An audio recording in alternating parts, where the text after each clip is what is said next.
제가 좀 안 좋아하는 표현이에요. 한국에서 한동안 그런 표현이 많이 썼어요. 우울증은 마음을 감기다. 이런 표현 혹시 들어보셨나요? 많이 들어보셨죠? 어떤 말인지는 알겠어요. 그러니까 그만큼 흔한 거고 그만큼 치료할 수 있는 거 해야 되니까 치료 받으라는 얘기인데 약간 좀 이게 와전이 되고 오해가 되기 시작하는 것이 그냥 너무 흔해서 놔두면 되는 것. 예를 들어서 첫 아이를 낳으면서 아이가 산통도 힘들었고 또 혹은 이 낳는 과정에서 다른 어떤 트라우마가 생기신 분들이 적지 않이 있거든요. 그럴 경우에는 둘째 아이 뭐 임신했을 때 그런 기억들이 이제 되살아나면서 어려우실 수도 있어요. 그래서 되게 굉장히 흔한 경우입니다. 또 혹은 강박증이나 조울증이 원래 있으신 분들은 이 기간 동안에 재발할 수 있기 때문에 더 적극적으로 치료를 받으실 필요가 있고요. 자, 이 뒤에 부분은 제가 좀 조심스러워요. 왜냐면은 꼭 이렇게 이야기를 하면은 우울증이 어떻게 영향을 끼치나 얘기하시면은 꼭 이거 영향을 받으면은 그 사람 탓이야라고 들릴 수가 있거든요. 근데 절대 그런 것이 아닙니다. 제가 좀 안 좋아하는 표현이에요. 한국에서 한동안 그런 표현이 많이 썼어요. 우울증은 마음을 감기다. 이런 표현 혹시 들어보셨나요? 많이 들어보셨죠? 어떤 말인지는 알겠어요. 그러니까 그만큼 흔한 거고 그만큼 치료할 수 있는 거 해야 되니까 치료 받으라는 얘기인데 약간 좀 이게 와전이 되고 오해가 되기 시작하는 것이 그냥 너무 흔해서 놔두면 되는 거. 그냥 감기처럼 그냥 없어지는 거. 라고 생각하시기도 하시는 것 같아요. 근데 그게 아니거든요. 지금 이제 우울증이 끼치는 영향에서 말씀드리는 거는 이런 영향을 끼칠 수 있으니 꼭 치료 받으세요라고 말씀드리는 겁니다. 꼭 치료 받으세요. 왜냐면 치료가 가능하고 잘 되는 것이고 꼭 치료 받으시는 게 맞기 때문에 그래요. 우울증, 전 우울증이 혹은 불안증이 치료가 되지 않았을 경우에, 치료 받지 않을 경우에는 조산율도 높아지고요. 출생 시 아이의 저체중도 높아지고 유산율도 높아지고 임신 중독증이라고 프리캠프시아라고 하는 혈압이 올라가고 이렇게 소변에 이렇게 단백질이 나고 이러는 임신 중독증이 걸릴 확률이 높아지고요. 엄마한테 당연히 너무 괴롭죠. 사실 우울증이라는 건 아까 말씀드린 것처럼 그냥 우울하거나 그냥 슬픈 게 아닙니다. 우울증은 슬픈 게 아니에요. 우울증은 슬픔이 많은 게 아니에요. 우울증은 슬픔과 다른 겁니다. 그냥 빠져나올 수 없는 늪이에요. 어떤 분은 꼭 큰 구멍이 들어간다고 말씀하시기도 하고요. 그러니까 굉장히 엄마에게 너무 힘들고 그것이 실질적으로 뭐 결근이라든지 죄의식이라든지 자기 생에 대한 자신감의 상실이라든지 어떤 분들은 너무 심하면 나는 도저히 아이 이렇게 없어. 아니 내가 키우면은 이 아이가 어떻게 망가질지 몰라. 아이가 더 해가 될지 몰라. 그러니까 내가 안 키우는 게 나라고 생각하실 정도까지 가실 수 있다는 겁니다. 사실 정말 중요한 거, 가장 중요한 게 있다면 사실 그 엄마 혹은 아빠 그 관계라는 거예요. 저희가 뭐든지 뭔가 새로운 걸 해줘야 돼. 뭔가 새로운 장난감을 사주고 뭔가 새로운 곳에 가고 그런 어떤 새로운 스티뮬레이션. 왜냐면 이제 아이들이 뇌가 많이 빨리 자란다는 건 많이 알고 계시거든요. 그러다 보니까 뭔가 새로운 어떤 자극을 줘야 된다고 생각하시는데 사실은 정말 그냥 기저귀를 가는 것도 하나의 자극, 배움의 자리입니다. 특히 이제 한 4세, 5세 밑에 아이들은 어디를 여행 가도 상관이 없다는 거예요. 아이들이 원하는 것은 놀이터예요. 런던에 가도 놀이터고, 뉴욕에 가도 놀이터고, 파리에 가도 놀이터고, 집에 갔어도 놀이터예요. 그러니까 사실은 그 놀이터에 가는 그냥 시간들, 그게 중요한 거고, 관계가 중요한 거지, 뭐, 어떠한 자극, 뭐, 멋있는 거 보여준다. 아이들이 5세 때 뭐, 에펠탑을 보거나 말거나, 중요하지 않습니다. 관계가 중요하고, 그렇기 때문에, 그래서 사실, 아까 말씀드린 대로, 엄마가 엄마의 건강을 챙기는 것이 굉장히 중요합니다. 그리고 바로 그 가운데 관계인데요. 더너우 무니컷이라는 사람이 있는데요. 되게 유명한 이제 그 테라피스트인데, 이 사람이 한 말이 있습니다. There's no such thing as a baby. 이렇게 말해놓으면 무슨 말인지 이해가 안 되시죠, 혹시? There's no such thing as a baby. 이게 무슨 말일까? 이분이 하는 말은 뭐냐면요. 그냥 아기라는 건 없다는 거예요. 아기는 항상 관계 속에 있다는 거예요. 그냥 아기라는 존재는 존재하지 않아요. 아기는 항상 관계 속에 존재하는 거죠. 아기가 있으면 엄마 혹은 아빠, 그 관계 속에 있다는 겁니다. 즉, 아기에게서 가장 중요한 거, 아기의 존재에서 가장 중요한 거는 사실 관계라는 거예요. 그래서 아기들은 관계를 통해서 내가 누구고, 내가 어떤 사람이고, 내가 뭘 이렇게 어떻게 하면 내가 어떤 감정을 느끼고 있고, 타인은 믿을 수 있는지, 이 세계는 내가 살아가는 세상은 어떤지를 배우고 있는 거예요. 그러니까 아이들이 자라면서 이렇게 자신만의 이 안에 내적인 모델을 만들어요. 세상은 어떤 것이고, 관계란 어떤 것이고, 나는 누구이고, 이것들이 바로 엄마와의 관계, 아빠와의 관계를 통해서 발전된다는 거죠. 재밌는 거는 요즘에 최근 연구 결과에 따르면요, 아이가 태아 있을 때 이미 얼굴을 좋아해요. 얼굴을 좋아한다는, 엄마 얼굴에 대한 인식이 있다라는, 그리고 엄마 목소리에 대한 인식이 있다는 연구 결과들이 있거든요. 그러니까 태아도 이미 다 이렇게 듣고 보고 있습니다. 예. 내 아이가 나와 소통하는 법입니다. 그러면 애가 피곤할 때 어떻게 하는지, 뭐 대부분의 아이들은 그렇지만 또 안 그런 것도 있으니까, 뭐 대부분 아이들은 피곤하면 눈을 부비기 시작한다든지, 눈이 거꾸로 이렇게 내려간다든지, 혹은 내 아이는 피곤할 때 먼저 일단 울기, 짜증부터 낸다든지 뭐든지 됐습니다. 배고플 때, 심지어는 이 2, 3일 된 아이들도 사실 소통을 합니다. 아이들이 바라볼 때에 이렇게 잘 바라보면 이렇게 아이들이 딱 눈을 떠서 이렇게 엄마를 바라보다가 이렇게 눈을 돌릴 때가 있어요. 이렇게 혹은 이렇게 목을 돌리는 경우도 없지만 눈을 돌리긴 하는데, 그러니까 너무 힘들다는 거예요. 남이 충분히. 왜냐면은 엄마라는 대상을 이렇게 바라보는 것 자체가 막 새로운 이 노력이 필요하거든요. 아이에게는 집중이 필요하고. 근데 한 2, 3초 바라보니까 피곤한 거예요. 엄마 힘들어. 그러니까 엄마한테 이렇게 갖다 대고 있으면은 좋을 때도 있지만 아이한테는 피할 수가 없는 거예요. 난 너무 힘든데 피할 데가 없어서 힘들어할 수도 있어요. 그러니까 아이들은 아주 어릴 때부터 어떠한 방법으로 계속 소통하고 있으니까 사실은 제일 중요한 거는 아이들이 무엇을 소통하고 있고 무엇을 말하고 싶어 하는지를 사실 보는 게 되게 중요합니다. 그러니까 아이들에게서 가장 이제 큰 필요되는 그런 것들이잖아요. 졸릴 때, 배고플 때, 뭐 내표 갈아야 될 때, 혹은 뭐 안기고 싶을 때 이런 것들이니까요. 좋을 것 같습니다. 사실은 뭐 양육법 해가지고 아까 말씀드린 대로 어떻게 해야 되고 뭐 아이들이 뭐 짜증을 내면 안 해야 되느냐 말아야 되느냐. 우리나라는 그런 어르신들 많이 말씀하시잖아요. 이렇게 손 탄다, 안지 마라. 뭐 아까 전에 처음 비디오 나올 때 보셨죠? 뭐 19세기에는 그랬다는 거예요. 절대 키스하면 안 돼. 꼭 해야 되면 딱 한 번 하루에. 안아주면 안 되고.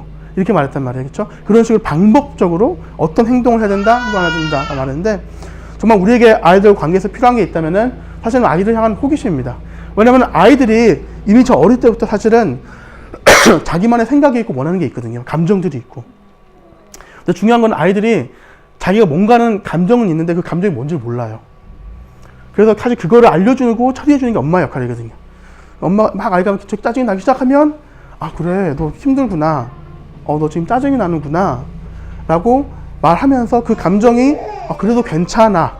이 감정이 안전한 감정이고, 이게 지나가는 감정이고, 없어지는 감정이고, 그 감정이 있어도 나는 안전해라는 걸 느끼면은 그 아이는 그걸 이렇게 배웁니다, 계속.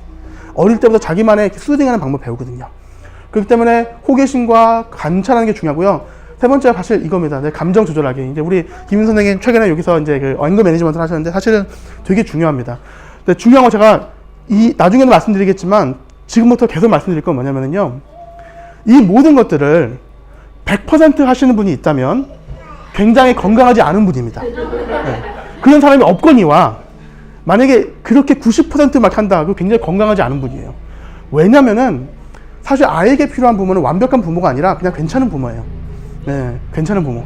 왜냐면 완벽하면 피곤해요. 완벽함이라는 거는 있을 수도 없거니와 이 관계에서 사실 중요한 건 이것들을 10번에 3번만 잘하시면 돼요. 그러니까 만약 집에 가셔서 오늘 그 듣고 집에 가셨는데 아이가 막 울어가 짜증이 나가지고 너 진짜 그럴래? 라고 했다고 하셔서 좌절하실 필요 없어요. 왜냐면 아직 9번의 기회가 남았기 때문에 9번 중에서 3번만 하시면 됩니다. 그러니까 내 감정 조절하기도요. 만약에 좀 화나시면은 괜찮아요. 그럴 때도 있어요. 그리고 내 감정 조절이 중요한 이유는 바로 엄마 감정을 조절해야 엄마가 아기의 감정을 받아줄 수 있거든요. 그리고 엄마가 아기의 감정을 받아서 처리해주는 그 과정이 아이로 하여금 안전한 곳이야. 나는 사랑받고 있어. 이런 걸 느끼는 것이 굉장히 중요합니다. 그래서 이제 감정을 읽어주는 것도 중요하고요. 또 그냥 저 이렇게 얘기하다 보면은 뭔가 아이와 있을 때 뭔가 해야 될 것 같아요. 그러니까 아이를 딱 안고 나서 뭔가 이게 아닌데 싶어요. 내가 뭔가 이야기해야 될 것 같고 뭔가 해야 될 것 같고 뭔가를 이렇게 좀 자극을 주고 그래야 될 것 같은데 사실은 그럴 필요 없어요. 아이와 그냥 있다. being with 함께 있는 것 자체가 되게 중요해요. 그럼 아이로 하여금 아이가 이렇게 조금씩 이제 이렇게 아마 보시면 알겠지만 아이들이 이렇게 기기 시작하고 걷기 시작하면은 엄마가 계속 있고 싶어 하지 않아요. 이렇게 가요. 게다가 딱 기어가다가 손에다 돌아봐요. 엄마 있구나. 괜찮아. 또 거기 막 가요. 그냥 거기에 있다는 것 자체, 아이가 엄마가 여기에 있다 나와 라는 걸 느끼는 것 자체가 중요합니다. 그러니까 뭔가 하실 필요가 생각하죠. 그냥 같이 있어주고 아이가 뭘 하나 같이 그냥 궁금해하고 같이 관찰하는 것. 그리고 다시 한번 여기 계신 분들 중요하다는 거 말씀을 드립니다. 자, 그러면 많은 분들이 궁금해하는 게 왜 근데 얘가 다르냐는 거예요. 왜 뭐 이렇게 자꾸 우리나라가 좀 비교를 많이 하잖아요. 그러니까 얘는 저 집 애는 그렇지 않던데 왜 이렇게 특별한가? 또 아이들마다 다른 게 있어요. 특유의 기질이 있습니다. 이 기질은 굉장히 생물학적으로 유전적이에요. 그러니까 태어나는 거예요. 가지고. 그러니까 아이가 태어났을 때부터 그 기질적으로 아주 chilled out. 별로 잘 울지도 않고 좀 피곤하면 하다 잠들고 막 이런 아이가 있는 반면에 어떤 애들은 조금만 뭐 힘들어도 막 울고 막 한번 울기 시작하면 한 30분 울어야 되고 이런 아이들이 있거든요. 근데 아이가 엄마를 힘들게 하려는 게 아니에요. 꼭 그렇게 느껴질 때가 있거든요. 얘가 나를 진짜 뭐 어떻게 하면 해보려고 진짜 막 이렇게 느껴질 때가 있는데 아이가 엄마를 테스트하는 게 절대 아닙니다. 그냥 기질이 그런 거예요. 근데 기질의 기질을 잘 알면은 아이들의 행동을 잘 이해할 수 있는데요. 기질의 측면이 한 5가지 정도가 있는데요. 이제 하나는 감정의 강도예요. 그러니까 어떤 아이들은 감정이 되게 강해요. 웃을 때도 막 웃고, 울 때는 막 울고, 이런 반면에 어떤 아이들은 느긋해요. 그냥, 이렇게 웃었다가 또, 하다가 잠들고. 아이들이 기질적으로 강렬한 감정을 표현하는 아이들도 있고, 되게 느긋하고 젠틀한 아이들도 있습니다. 또 하나, 감각의 반응성인데, 이게 지금 제가 좀 직역을 하다 보니까 제가 한밤중에 좀 있긴 한데, 이게 어떤 거냐면요. 지금 소리들 있잖아요. 소리들이 지금 여기 지금 밖에 소리들이 나는데, 이런 소리들이 어떤 아이들은 되게 막 공포감을 주기도 하고요.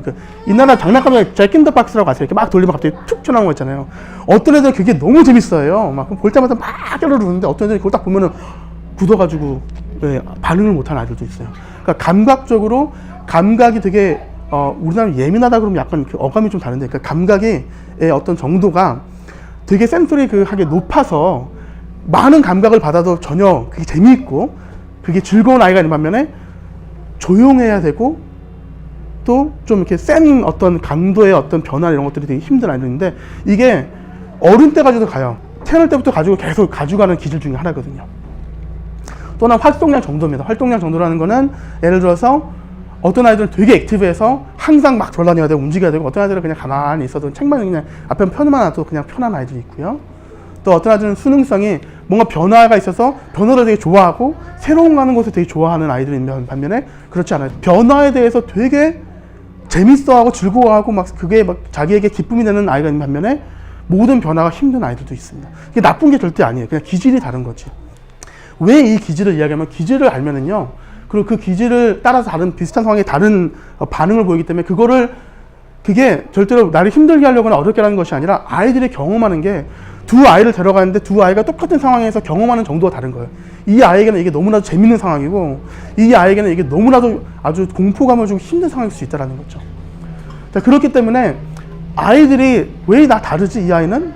라고 느낄 때 꼭 기억하는, 아이들이 각자 최선을 다하고 있다는 건, 나름대로 노력은 하고 있는 거예요. 아이들은 절대로 일부러 부모를 힘들게 이렇게 느낄 때가 진짜 있어요. 얘가 진짜.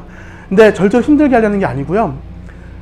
아이들이 어떨 때는 이 내적으로 이 감당이 안 되니까 이제 그게 행동을 나타내기 시작하는 거예요. 그게 막 텐트럼이 되기도 하고, 막 짜증이 되기도 하고, 때리는 황당이 되고, 막 우는 게 되기도 하는 거죠. 그럴 때 사실 적절하게 반응하는 게 중요해요. 그러니까 얘가 이 행동을 보이는 이유가 얘의 기질을 생각했을 때에 이게 어떠한 반응이구나를 알면은 사실 더 건강한 반응들, 좋은 반응을 보일 수 있다는 거죠. 사실은 아이의 기질을 알고 아이의 그 기질에 맞춰서 이렇게 유연하게 반응할 수 있으면은요, 되게 쉬워져요. 모든 것들이 되게. 뭐 쉬워진다는 아니죠. 좀 다른 경험을 할 수 있어요. 아이의 기질을 바꾸기는 굉장히 어렵거든요. 못 바꾸는 생각하셔도 돼요. 왜냐면 이게 굉장히 강하게 각인되어 있는 것이기 때문에. 자, 그렇다면 어떻게 할 것이냐. 예를 들어서 이런 거예요. 어떤 아이는, 예를 들어서,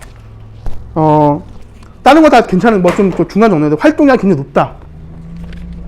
그런데 그날 내가 은행에 가서 20분 동안 아이를 데리고 가서 기다려야 된다. 조용히 해야 돼요.